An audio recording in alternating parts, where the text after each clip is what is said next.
ஒரு மனிதனுடைய ஹார்ட் எதில் இருக்குதோ அதுதான் எண்ணங்களின் வெளிப்பாடாக இருக்கும். அவன் என்ன பேசுறானோ அது அவனுடைய நினைவுகளாக இருக்கும்.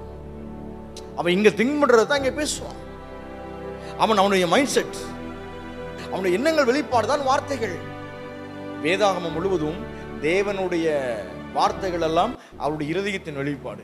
ஆமென். அவர் என்ன இருதயத்தில் வச்சிருந்தாரோ அதை பேசுறாரு. இப்ப நான் என்ன இருதயத்தில் வச்சிருக்கிறேன், நான் என்ன வச்சிருக்கேன், என் ஹார்ட்ல என்ன இருக்குது, நான் பேச வேண்டிய நேரத்தில் இருக்கிறேன். அல்லேலூயா. நான் சொல்றேன், காலங்களையும் நேரங்களையும் சரியா யார் பயன்படுத்திக்கிறாங்களோ அவங்க வாழ்க்கையில கிருபை அதிகமா பெருகும். காலங்களையும் நேரங்களையும் யாரு சரியா பயன்படுத்திக்கிறாங்களோ அவங்க வாழ்க்கையில கிருபை பெருகிக்கிட்டே இருக்கும். தேவனோடு நெருங்கக்கூடியதான வாய்ப்புகளை நாம் உருவாக்கி கொண்டே இருக்க வேண்டும். தேவனோடு நெருங்கக்கூடியதான வாய்ப்புகள் எங்கெல்லாம் இல்லையோ அதை விட்டு நான் வெளியே வந்துடணும். தேவனோடு ஒரு மனிதன் உங்களை நடத்துவார் என்று சொன்னால் அவரோடு நீங்கள் எந்திருப்பது நல்லது. ஒரு நல்ல ஆவிக்குரிய மட்டம் நமக்கு தேவை.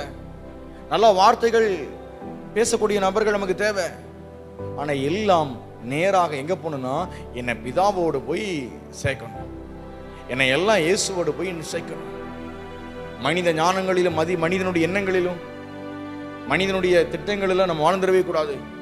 தேவனுடைய திட்டம் அது பெருசு. தேவனுடைய திட்டத்தை எனக்கு ஞாபகப்படுத்துகிறதான் வாக்கு தத்துவம். தேவனுடைய நோக்கத்தை எனக்கு ஞாபகப்படுத்துகிறதான் வாக்கு தத்துவம்.